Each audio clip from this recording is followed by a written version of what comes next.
Some people said that Vinicius Jr. was back after his goal and assist against Mallorca. Some people said that Vinicius Jr. was back after his goal and assist against Levante. For me, I never bought it. But in this game against Villareal, I think Vinicius Jr. showed us the quality that he still possesses. He was sharp, he was positive, he was beating his man, his passing was accurate, and he was a threat throughout the entire game. In this video, I want to discuss 5 things that I picked up in Real Madrid's overall performance against Villareal, where they beat Villareal 3-1 in matchday 8 in La Liga, putting the pressure back onto Barcelona. Before we get started with this video, make sure to subscribe to the video for all things Real Madrid. Alright, let's get started. Okay guys, the first 3 points are actually going to be a tactical analysis, and then the last 2 points are going to be player performances. One of those obviously being Vinicius Jr. Starting off with the first point, it is going to be Xabi Alonso starting with our formation of 4-3-3 that we've seen throughout this whole season bar 2 games. One of those games was last week against Atletico Madrid, where for whatever reason he decided to start with a 4-4-2 formation. Luckily, we have gone back to our 4-3-3 formation, putting players in the right positions and bringing back Mastantuono in that right midfield position, right? And he's actually somebody I want to highlight in this point. But before I do that, let's go over the starting lineup. So we had, Mastantuono on the right, we had Vinicius Jr. on the left. I was actually one of the people who was thinking that maybe now it's about time for Rodrigo to get a starting spot, because before this game against Villareal, Vinicius Jr. had been poor.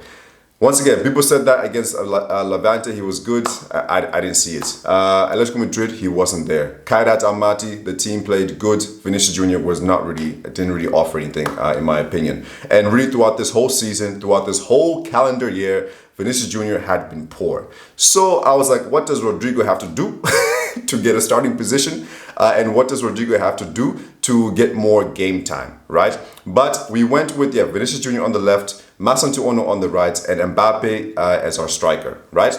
And then in midfield, we had a pairing that I had predicted for this game and that I was looking forward to seeing, because at this current moment, this was the best option in my eyes. Having Guler just behind Mbappe, and then we had our 2 pivots of Tchouaméni and Ceballos.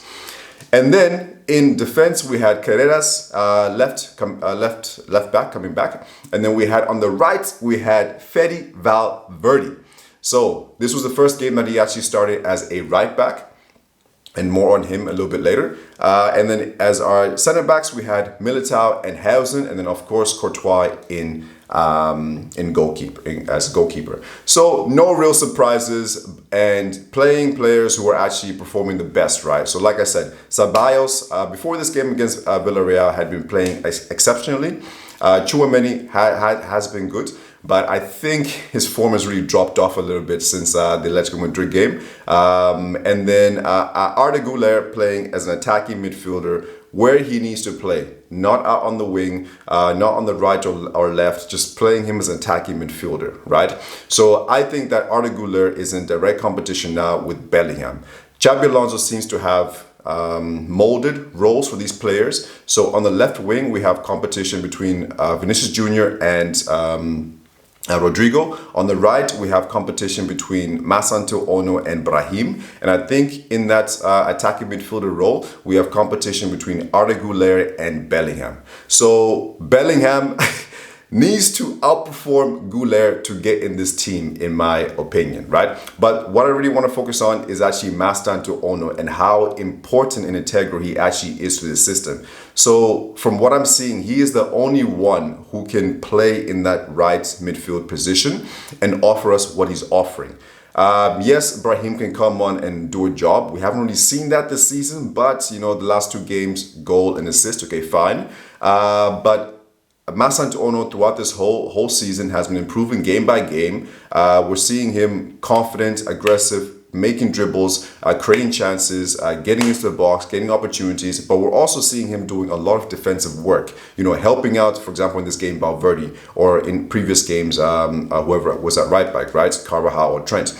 So Mastantuono, for me, if we're playing this 4-3-3 system and we want balance and we want to actually be able to perform like we've been performing this season and to build on that, actually really has to play in that right midfield position, because I don't think we have anybody else who is offering what he's offering in terms of helping out with defense, right? Because in this game, we were actually leaving Mbappe, Vinicius Jr. and Arda Guler in some playing sequences up front, and then now we were defending at the back with like 7.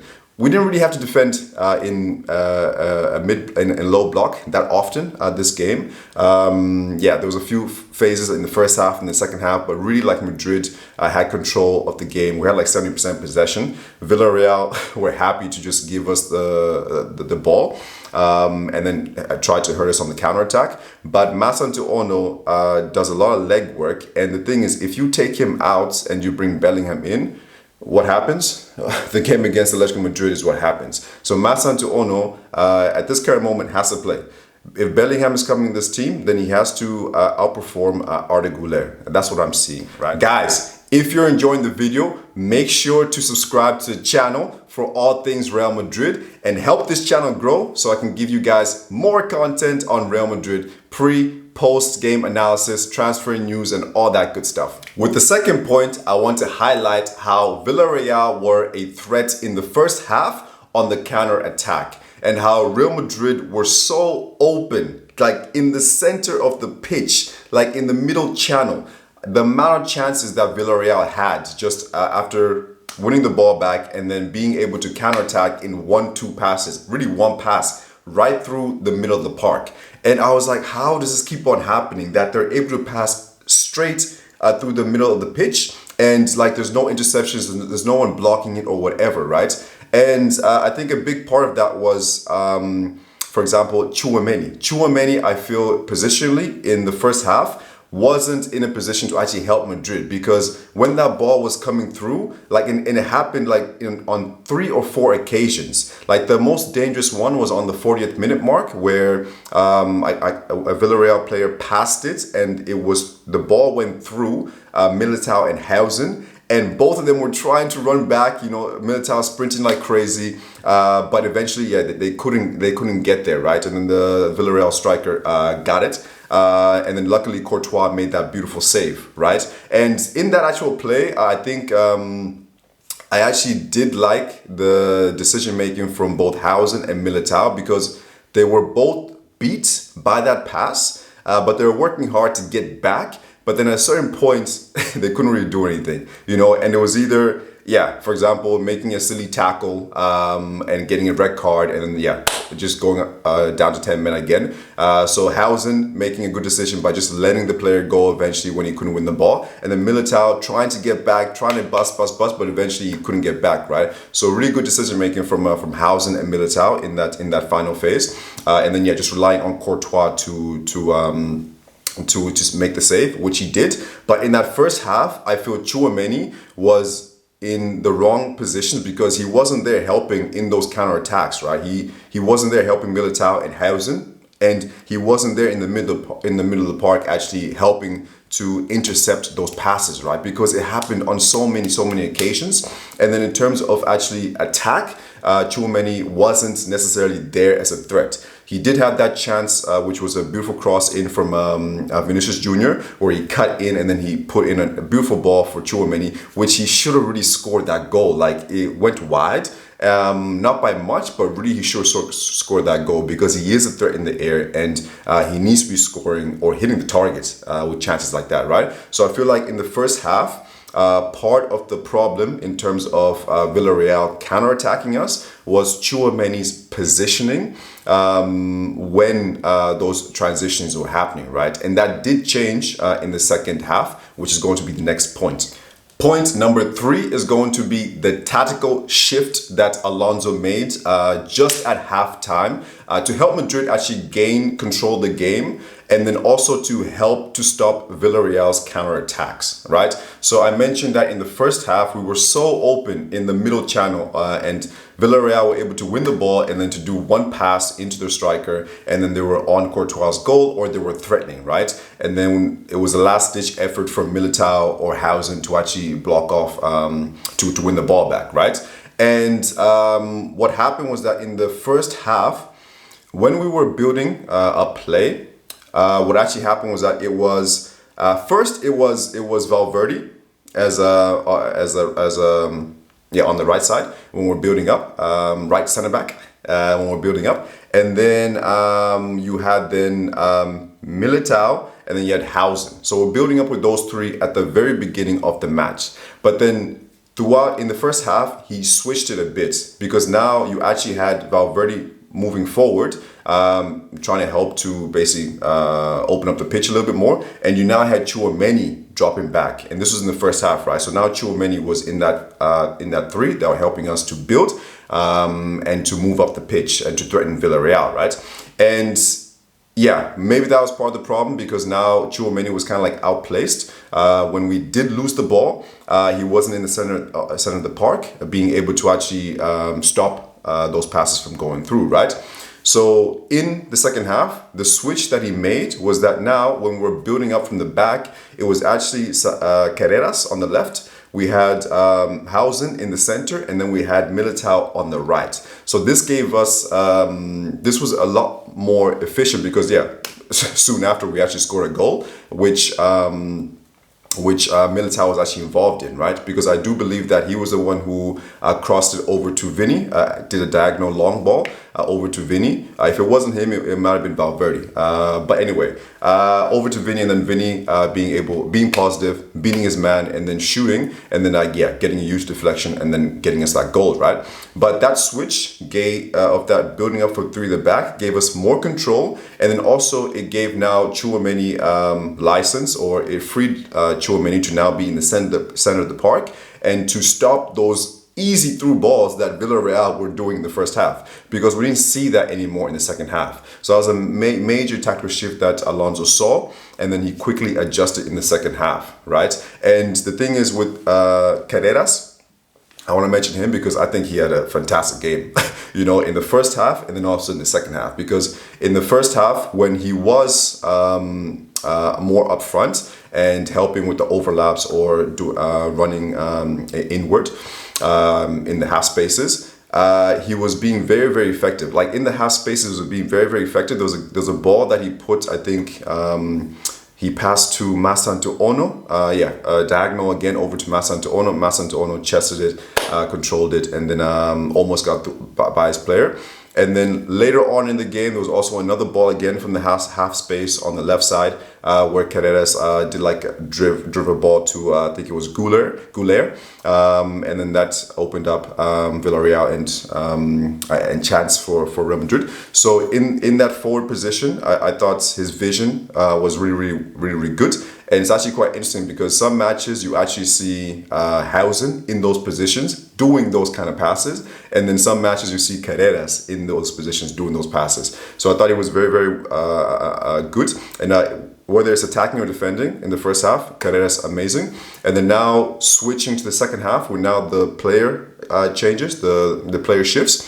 Now Carreras helping to build up from the back. I thought it was solid, helping us with defense. And then now with Valverde, he was now a lot more forward, right? So this freed up Valverde even more, and he was doing a lot of overlaps, right? Helping out with Mastantuono. Mastantuono was now the one who could get into the half spaces a little bit more.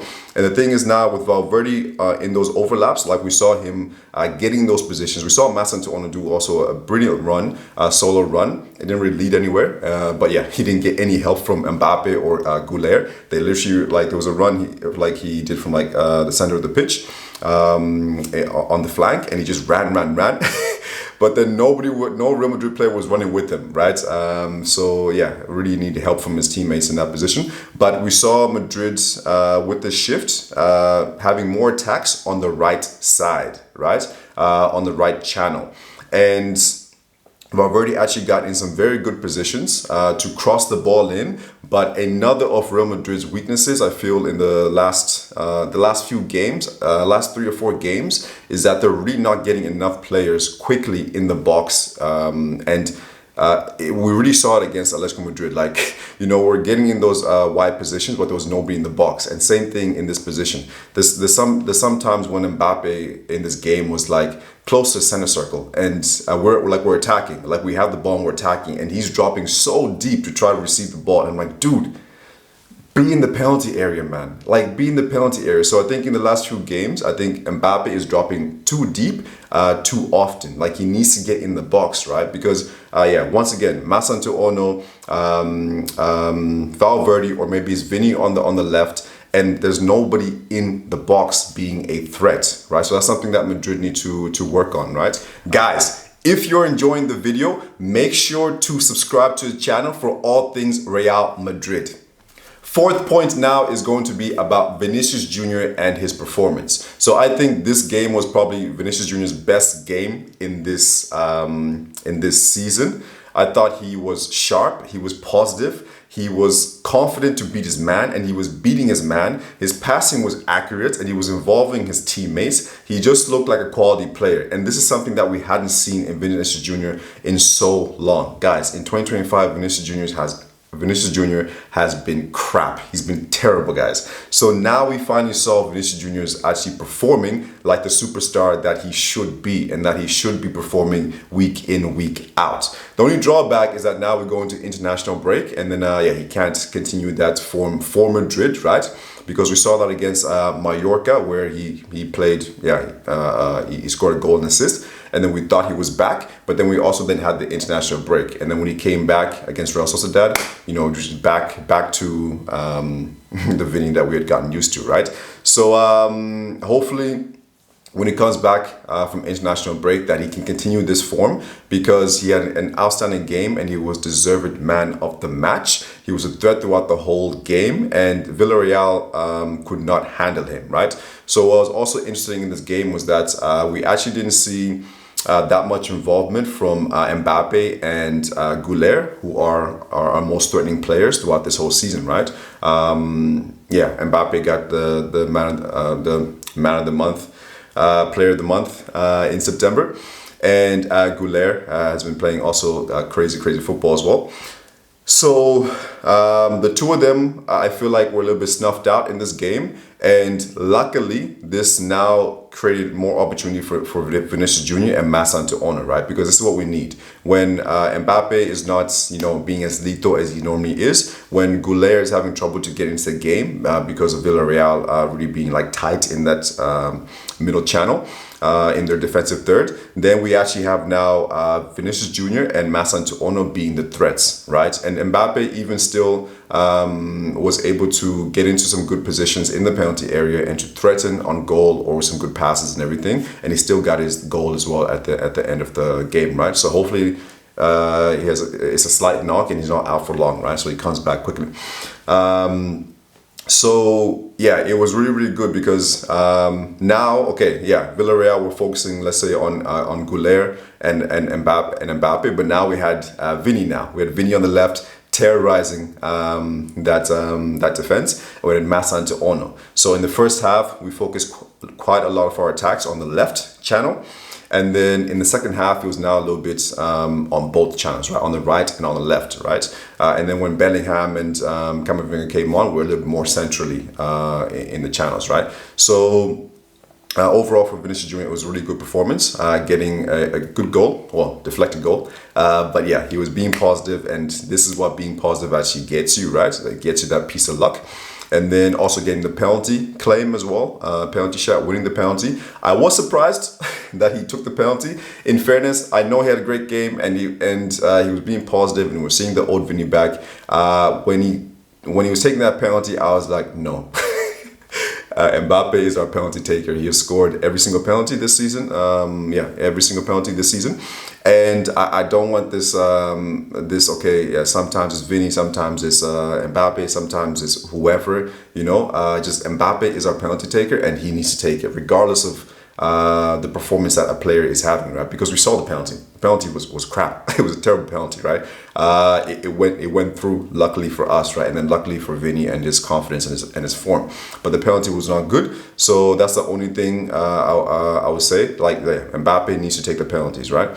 But overall, I think Vinicius Jr. was very, very dangerous, and he really played like an elite player. And this is what we need, because so far, like Madrid's attacks this season, there've been so many occasions when Vini gets the ball and he loses it, or it's a bad pass, or it's something, or just like his passing accuracy and his shot accuracy is like so bad. Like it's almost like 50%, you know, like pass accuracy, because it's so bad. It's the same thing with the shots. But in this game, we saw the quality. We saw the quality from Vinicius Jr. And this is what we need to see every single week.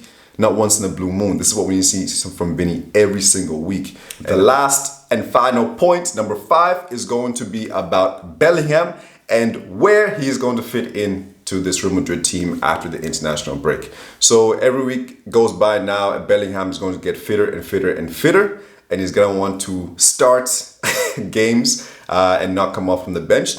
And when Bellingham came on in this game, I think it was in the 60th minute. So Xabi Alonso doesn't necessarily make quick changes like that, but in this instance he did. I think it was around the 60th minute. He brought on Bellingham and Camavinga, which helped with the game because Bellingham was involved soon after in the second goal. Putting that through ball for Vinicius Jr. And yeah, like I said before, Arda Guler wasn't able to get in the game today. He didn't have his best of games. When Bellingham came on for Arda Guler, I think that was the right decision. Bellingham started to affect the game. There was a lot more spaces because Villareal were pushing some more players up front. I do think that Villareal in the second half were a little bit disappointing, but Madrid did also tactically win that battle. But I would have liked to see a little bit more aggression from Villareal because they went like 2-0 down. They got the goal, just came out from nowhere, and you would think they would pile on the pressure to Madrid, but we just kind of snuffed them out and ended up finishing the game comfortably eventually, you know. Bellingham came on and he was involved. He was finding those spaces, and he was finding those through balls for Mbappe, for Vini, and the rest of his teammates. And like I said before, I think with Bellingham and Guler, they need to be in direct competition for each other for those places, right? Because yes, it would be nice to have Bellingham and Guler together on the same starting team and everything, but not in a 4-4-2. In a 4-3-3, okay, fine, but this means now you're sacrificing one of our other midfielders, right, in terms of pivots. So that's also another thing, right? So it depends. It's going to depend on matches and everything, but I do think that moving forward for this Madrid team, really have Bellingham and Guler in direct competition for each other.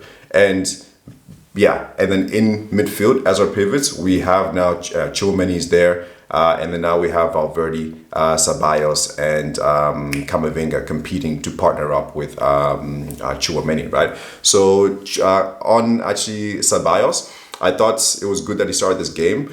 He started off slow, as he tends to do really in when he starts.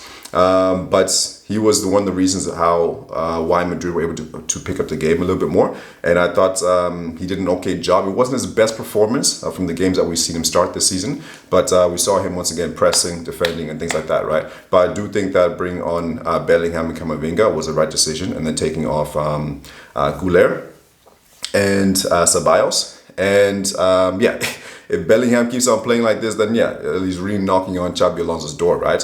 And now let's see. Let's see if this is the case, right? Let's see what Guler has to say about this, right? Because he's also been amazing this season. So it's really going to be interesting after the international break, and it's going to be interesting again to see actually which formation. Well, we'll see actually which formation, which players he goes for against the game against in the Clásico against Barcelona, right? So some interesting things that we learned in this game against Villareal, and we beat a big team. We beat a big team, so that's good news. We suffered against Atletico Madrid, but Villareal this season have been winning games and performing well, and they were third in La Liga, and we beat them. So we beat a real test. And then now it's about coming back from the international break and continuing that run, right? So it's good to see that VINI is getting into form, Bellingham is getting into form, Camavinga is getting into form, and yeah, we just need now we seem to have like a system, and then now we just need our players now, you know, like getting into form, right?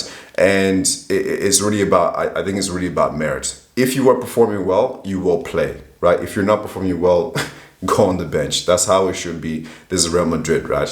All right, guys. Make sure to subscribe to the channel if you enjoyed this video, and then I will see you on the next video.